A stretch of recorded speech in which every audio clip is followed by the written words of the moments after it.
जैसा कि दोस्तों 26 जून 2025 को महात्मा गांधी काशी विद्यापीठ के second semester BA, BSc, BCom या फिर बीबीए इन सभी के को करिकुलर का पेपर होने वाला है, जिसका टाइटल है human values and environmental study, यानी कि मानव मूल्य एवं पर्यावरण अध्ययन।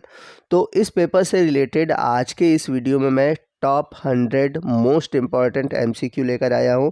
और ये ऐसे एमसीक्यू हैं जो कि प्रीवियस ईयर में अलग अलग यूनिवर्सिटी में पूछे गए हैं और ये क्वेश्चन कई बार रिपीट हुए हैं। तो आपके एग्ज़ाम के पॉइंट ऑफ व्यू से आज का ये वीडियो बहुत ही इंपॉर्टेंट होने वाला है। तो वीडियो को आप ध्यान से देखिएगा, पूरा देखिएगा, वीडियो को कहीं स्किप मत कीजिएगा। तो आइए वीडियो की शुरुआत करते हैं और चलते हैं क्वेश्चन की ओर। तो हमारा आज का पहला क्वेश्चन है, मूल्य वे आदर्श, विश्वास या मानक है जिन्हें समाज या समाज के अधिकांश सदस्य ग्रहण किए होते हैं, और ये जो परिभाषा है निम्न में से किसने दी है। तो कहने का मतलब है कि ये जो पॉइंट ऑफ व्यू दिया गया है, यानी कि ये एक दृष्टिकोण दिया गया है कि मूल्य वे आदर्श और विश्वास या मानक है जिन्हें समाज या समाज के अधिकांश सदस्य ग्रहण करते हैं। तो ये जो पॉइंट ऑफ व्यू है दिया था जॉन जे केन ने। तो आपका राइट ऑप्शन है ऑप्शन 1। चलते हैं अगले क्वेश्चन की ओर, और अगला क्वेश्चन बहुत ही इंपॉर्टेंट है। ये क्वेश्चन कई बार रिपीट हुआ है। क्वेश्चन है, मूल्य शब्द किस भाषा के वैलियर से बना है। तो जो मूल्य शब्द है वो लैटिन भाषा के वैलियर से बना हुआ है। तो आपका राइट ऑप्शन है ऑप्शन सी। चलते हैं अगले क्वेश्चन की ओर। अगला क्वेश्चन है, मूल्य व्यक्ति को या सामाजिक अंतःक्रिया की व्यवस्था को संगठित करने में सहायक होता है। यह विचार किसके द्वारा दिया गया है। तो यह विचार दिया गया है जॉनसन के द्वारा। तो आपका राइट ऑप्शन है ऑप्शन सी। अगला क्वेश्चन है, निम्न में से कौन सा नैतिक सकारात्मक मूल्य है। तो अगर कोई चीज़ सकारात्मक बोले और उसमें जो ऑप्शन दिए हों वो सभी चीज़ें लगे कि सही है, तो उस क्वेश्चन के सभी ऑप्शन सही होते हैं। तो ऐसे क्वेश्चन के आंसर आप उपरोक्त सभी जरूर टिक करिएगा। जैसे कि यहाँ पर बोला हुआ है कि सकारात्मक मूल्य कौन से हैं, अहिंसा, शांति और धैर्य। तो ये सभी चीज़ें देखने में तो लग रहा है सकारात्मक है। तो आपका जो राइट ऑप्शन है ऑप्शन डी है। अगला क्वेश्चन है, निम्नलिखित में से कौन सा नकारात्मक मूल्य है। अब यहाँ पर निगेटिव चीज़ें पूछा हुआ है। तो अब देखिए, हिंसा, अन्याय, कायरता, ये सभी क्या है, निगेटिव चीज़ें हैं, निगेटिव मूल्य है। तो यहाँ पर भी आपका जो राइट ऑप्शन है ऑप्शन 4 है, उपरोक्त सभी। अगला क्वेश्चन है, निम्न में से कौन सा नैतिक सामाजिक मूल्य है। तो समाज के प्रति आपका जो नैतिक मूल्य क्या है, सच्चाई है, ईमानदारी है, मैत्रीपूर्ण रहना है। ये भी देखा जाए तो सभी ऑप्शन इसमें सही हैं। तो इसका भी जो राइट ऑप्शन है ऑप्शन डी है, उपरोक्त सभी। अगला क्वेश्चन है, निम्न में से कौन भौतिक मूल्य नहीं है। यहाँ पर भौतिक मूल्य की बात किया हुआ है। अब बात आती है कि भौतिक मूल्य कैसे हम पहचानेंगे। तो भौतिक मूल्य कहने का मतलब जिसे हम छू सकें, ठीक है। तो अब भोजन, मकान, वस्त्र और दया, इसमें देखा जाए तो भोजन को भी छू सकते हैं, मकान को भी छू सकते हैं, वस्त्र को भी छू सकते हैं, लेकिन दया ये एक भाव है जिसे हम तो छू नहीं सकते। तो यहाँ पर देखा जाए तो दया ये भौतिक मूल्य नहीं है। तो आपका राइट ऑप्शन है ऑप्शन सी। अगला क्वेश्चन है, निम्न में से कौन सा मनोवैज्ञानिक मूल्य नहीं है। अब बात आ रही है कि मनोवैज्ञानिक मूल्य नहीं है, जैसे प्रेम, दया, करुणा, दान। तो देखिए, प्रेम हो, करुणा हो, दया हो, ये एक तरह से भाव है, लेकिन दान ये कोई भाव नहीं है, ये कोई मनोवैज्ञानिक मूल्य नहीं है। तो आपका राइट ऑप्शन है ऑप्शन बी। चलते हैं अगले क्वेश्चन की ओर। अगला क्वेश्चन है, निम्नलिखित में से कौन सा ई कामर्स का लाभ है। ई कामर्स कहने का मतलब क्या हुआ, ई कामर्स यानी कि जो आप ऑनलाइन शॉपिंग करते हो उसी को हम क्या बोलते हैं, ई कामर्स। तो अब ई कामर्स के माध्यम से क्या होता है, जो सामान होता है सीधे उपभोक्ताओं को प्राप्त होता है। तो ये तो बात सही है। दूसरा ये चीज़ है कि ऑनलाइन शॉपिंग से ग्राहकों की राष्ट्रीय अंतर्राष्ट्रीय बाजार तक पहुँच आसान हो जाती है। ये भी देखा जाए तो सही है। ई कामर्स के माध्यम से छोटे तथा मझले उद्यमियों को आसानी से एक प्लेटफॉर्म मिल जाता है। ये भी देखा जाए तो सही है। तो तीनों ऑप्शन ही सही है, यानी कि ई कामर्स से तीनों चीज़ों को लाभ है। तो यहाँ पर आपका जो राइट ऑप्शन है ऑप्शन डी है, उपरोक्त सभी। अगला क्वेश्चन है, विश्व का सबसे बड़ा ई कामर्स मार्केट प्लेस है। तो आप ऑनलाइन शॉपिंग करते हैं तो आपको फ्लिपकार्ट, अमेजॉन, ईबे, अलीबाबा ये सब पता होगा। तो इसमें जो सबसे बड़ा मार्केट प्लेटफॉर्म है वो है अमेजॉन का। तो आपका राइट ऑप्शन है ऑप्शन बी। अगला क्वेश्चन है, निम्न में से कौन सी एक चीनी ई कामर्स कंपनी है। तो अगर आप ऑनलाइन शॉपिंग करते होंगे तो आपको पता होगा कि जो अलीबाबा है ये एक चीनी ऑनलाइन ई कॉमर्स कंपनी है। अगला क्वेश्चन, निम्न में से कौन सा एक भारतीय मार्केट प्लेस है? तो आप सभी ने इंडिया मार्ट के बारे में हो सकता है सुना हो। तो जो ये इंडिया मार्ट है ये एक भारतीय ई कॉमर्स कंपनी है, जैसे फ्लिपकार्ट अमेजॉन होते हैं उसी तरह इंडिया मार्ट है। तो आपका राइट ऑप्शन है ऑप्शन सी। अगला क्वेश्चन है, इलेक्ट्रोडायलिसिस द्वारा किस प्रकार के प्रदूषण को दूर किया जाता है? तो इलेक्ट्रोडायलिसिस द्वारा देखा जाए तो जो रेडियोधर्मिक प्रदूषण है उसको दूर किया जाता है। तो आपका राइट ऑप्शन है ऑप्शन सी। अगला क्वेश्चन है, तापीय प्रदूषण मापा जाता है, यानी कि जो थर्मल पोल्यूशन होता है जिसमें कि टेम्परेचर बढ़ता है, तो इसको मापने के लिए हम कौन सा मीटर यूज़ करते हैं?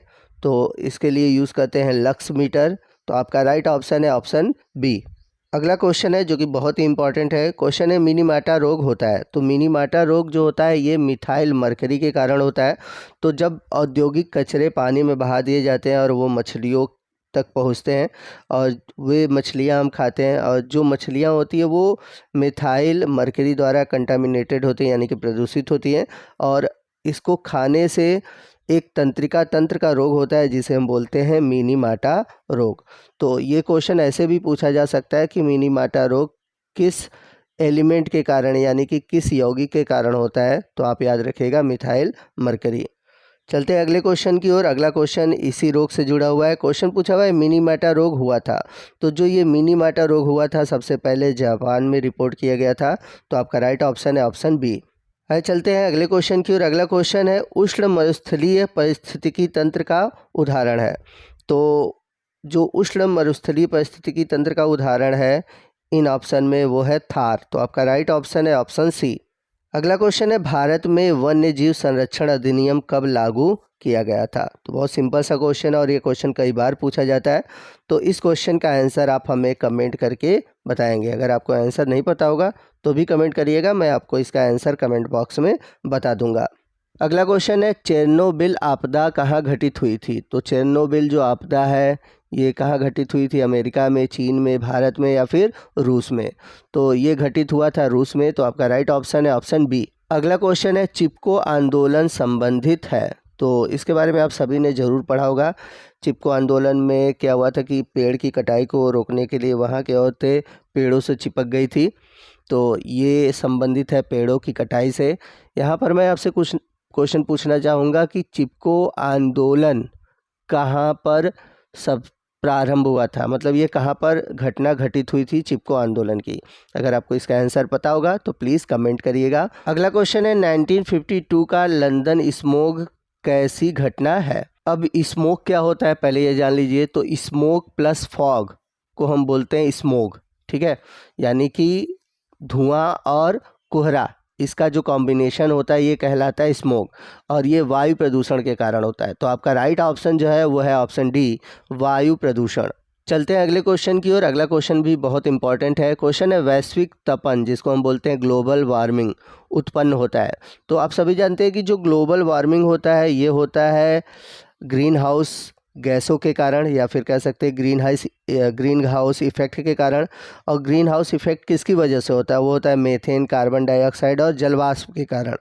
तो यहाँ पर जो आपका राइट ऑप्शन है ऑप्शन डी है CHO4, यानी कि मीथेन, CO2 और जल वाष्प। अगला क्वेश्चन दिया हुआ है निम्नलिखित में से कौन सा वन पृथ्वी के फेफड़े के रूप में जाना जाता है? तो जो अमेजॉन के जंगल है, या फिर कह सकते हैं अमेजॉन के जो वर्षा वन है, जिसे हम पृथ्वी के फेफड़े के रूप में जानते हैं, और इसे इसलिए पृथ्वी का फेफड़ा बोला जाता है क्योंकि सबसे घना जंगल है और मैक्सिमम जो ऑक्सीजन है हमारे अर्थ की इसी से प्राप्त होती है। अगला क्वेश्चन है प्रथम अंतर्राष्ट्रीय पर्यावरण सम्मेलन हुआ था। तो प्रथम अंतर्राष्ट्रीय पर्यावरण सम्मेलन हुआ था स्टॉकहोम में। तो आपका राइट ऑप्शन है ऑप्शन बी। अगला क्वेश्चन है विश्व जल संसाधन दिवस कब मनाया जाता है? तो विश्व जल संसाधन दिवस मनाया जाता है 22 मार्च को। तो आपका राइट ऑप्शन है ऑप्शन बी। अगला क्वेश्चन भी बहुत इंपॉर्टेंट है। क्वेश्चन है वन अनुसंधान संस्थान कहाँ स्थित है? तो ये स्थित है देहरादून में। तो राइट ऑप्शन है ऑप्शन बी। चलते हैं अगले क्वेश्चन की ओर। अगला क्वेश्चन है अंग्रेजी शब्द इन्वायरमेंट किस भाषा से बना है? तो ये बना है लैटिन शब्द से। तो आपका राइट ऑप्शन है ऑप्शन बी। अगला क्वेश्चन है जैव विविधता शब्द का प्रयोग सर्वप्रथम किसने किया था। ये भी बहुत इंपॉर्टेंट क्वेश्चन है, इसको याद रखिएगा। तो जैव विविधता शब्द का प्रयोग सर्वप्रथम किया था नॉर्टन ने। तो आपका राइट ऑप्शन है ऑप्शन डी। अगला क्वेश्चन है कृत्रिम पारिस्थितिकी तंत्र का उदाहरण है, यानी कि आर्टिफिशियल इकोसिस्टम का उदाहरण कौन सा है। तो दोस्तों आपको बता दें कि फसल लगाना और मछली घर दोनों ही कृत्रिम पारिस्थितिकी तंत्र के अंतर्गत आते हैं। तो इस क्वेश्चन का जो राइट ऑप्शन है ऑप्शन सी है, दोनों। चलते हैं अगले क्वेश्चन की ओर। अगला क्वेश्चन है निम्नलिखित में से किसे भारतीय पारिस्थितिकी तंत्र का जनक कहते हैं। तो डॉक्टर रामदेव मिश्रा को भारतीय पारिस्थितिकी का जनक कहते हैं। तो आपका राइट ऑप्शन है ऑप्शन ए। अगला क्वेश्चन है प्रत्येक व्यक्ति प्रतिदिन वायु लेता है। तो प्रत्येक व्यक्ति लगभग रोज 15 से 20 किलोग्राम वायु लेता है। तो आपका राइट ऑप्शन है ऑप्शन बी। अगला क्वेश्चन है डॉप्सन मानक से क्षमता मापते हैं। तो डॉप्सन जो है ये एक मानक क्षमता है जो कि ओजोन को मापता है। तो आपका राइट ऑप्शन है ऑप्शन 3 O3। चलते हैं अगले क्वेश्चन की ओर। अगला क्वेश्चन है जैव विविधता संबंधित भारत का तप्त स्थान है। तो भारत में आप सभी जानते हैं कि 3 हॉट स्पॉट हैं, जिसमें से एक है पश्चिमी घाट, जो आपका राइट ऑप्शन है ऑप्शन सी है पश्चिमी घाट। अगला क्वेश्चन है भारत में किस जीवमंडल संचयन क्षेत्र का क्षेत्रफल सर्वाधिक अधिक है। तो इसका राइट ऑप्शन है ऑप्शन ए मन्नार की खाड़ी। अगला क्वेश्चन है निम्नलिखित में से कौन नर्मदा बचाओ आंदोलन से संबंधित है। तो नर्मदा बचाओ आंदोलन संबंधित है मेधा पाटकर। तो आपका राइट ऑप्शन है ऑप्शन ए। अगला क्वेश्चन है जीवों के पारिस्थितिकी कारकों का योग पर्यावरण है। तो ये जो कथन है ये किसका है। तो ये जो कथन है ये है फिटिंग का। तो आपका राइट ऑप्शन है ऑप्शन बी। अगला क्वेश्चन है भारत सरकार द्वारा पर्यावरण मंत्रालय की स्थापना कब की गई थी। तो भारत सरकार द्वारा जो पर्यावरण मंत्रालय है, या कह सकते हैं जो पर्यावरण विभाग है, इसकी स्थापना हुई थी सन 1980 में। तो आपका राइट ऑप्शन है ऑप्शन बी। चलते हैं अगले क्वेश्चन की और अगला क्वेश्चन है पर्यावरण संरक्षण अधिनियम कब पारित किया गया था। बहुत इंपॉर्टेंट क्वेश्चन है और ये क्वेश्चन बहुत पूछा जाता है। तो आपको बता दें कि जो पर्यावरण संरक्षण अधिनियम है ये 23 मई 1986 में पारित हुआ था। तो आपका राइट ऑप्शन है ऑप्शन बी। अगला क्वेश्चन है पर्यावरण संरक्षण अधिनियम 1986 में कुल कितनी धाराएं हैं। तो इसमें कुल 26 धाराएं हैं। तो आपका राइट ऑप्शन है ऑप्शन सी। आइए चलते हैं अगले क्वेश्चन की और अगला क्वेश्चन है वन्य संरक्षण अधिनियम कब लागू किया गया था। तो अभी आपने पीछे पर्यावरण संरक्षण अधिनियम पढ़ा है, अब आया है वन संरक्षण अधिनियम। तो ये जो वन्य संरक्षण अधिनियम है ये लागू किया गया था 25 अक्टूबर 1980 में। तो आप इसको याद रखिएगा, ये भी इम्पॉर्टेंट क्वेश्चन है। अगला क्वेश्चन है अंतर्राष्ट्रीय संधि क्योटो प्रोटोकॉल संबंधित है। तो ये जो क्योटो प्रोटोकॉल है ये किससे संबंधित है। तो आपको बता दें कि ये संबंधित है हरित गृह गैस प्रभाव से। ठीक है, यानी कि जो ये ग्रीन हाउस गैसें हैं तो इनको रोकने के लिए ये एक संस्था बताई गई थी, एक प्रोटोकॉल बना था जिसे हम कहते हैं क्योटो प्रोटोकॉल। तो आप इसको याद रखिएगा, ये भी बहुत इंपॉर्टेंट क्वेश्चन है और पूछा जाता है। तो आपका राइट ऑप्शन है ऑप्शन सी। अगला क्वेश्चन है विश्व वन्य जीव कोष की स्थापना हुई। तो विश्व वन्य जीव कोष की स्थापना हुई थी 1972 में। तो आपका जो राइट ऑप्शन है वो है ऑप्शन सी। अगला क्वेश्चन है उत्तर प्रदेश में वृक्षारोपण महाकुंभ अभियान आयोजित हुआ था। तो वृक्षारोपण महाकुंभ उत्तर प्रदेश में 9 अगस्त 2019 को लागू हुआ था। आपका राइट ऑप्शन है ऑप्शन ए। अगला क्वेश्चन है जैव विविधता संधि किस वर्ष प्रभावी हुई। मतलब कि जो जैव विविधता संधि है वो किस वर्ष लागू हुआ था। तो ये लागू हुआ था 1993 में। तो आपका राइट ऑप्शन है ऑप्शन बी। चलते हैं अगले क्वेश्चन की और अगला क्वेश्चन है संयुक्त राष्ट्र संघ द्वारा पर्यावरणीय शिक्षा कार्यक्रम कब आरंभ किया गया था। तो संयुक्त राष्ट्र संघ द्वारा जो पर्यावरणीय शिक्षा है इसका जो कार्यक्रम है सन 1975 में लागू किया गया था। तो आपका राइट ऑप्शन है ऑप्शन बी। अगला क्वेश्चन है भारत में वन अधिकार मान्यता अधिनियम कब पारित किया गया था। तो भारत में वन अधिकार मान्यता अधिनियम पारित हुआ था सन 2004 में। तो आपका राइट ऑप्शन है ऑप्शन सी। तो दोस्तों ये था हमारा आज का वीडियो जो कि मानव मूल्य और पर्यावरणीय अध्ययन पर आधारित था। तो आपको आज का ये वीडियो कैसा लगा कमेंट करके ज़रूर बताइएगा। अच्छा लगा हो वीडियो तो प्लीज़ वीडियो को लाइक करिएगा, अपने दोस्तों में शेयर कीजिएगा। और आपसे कहना चाहूँगा कि यदि आप हमारे चैनल पे नए हैं और अभी तक आपने हमारे चैनल को सब्सक्राइब नहीं किया हुआ तो प्लीज़ चैनल को सब्सक्राइब कर लें।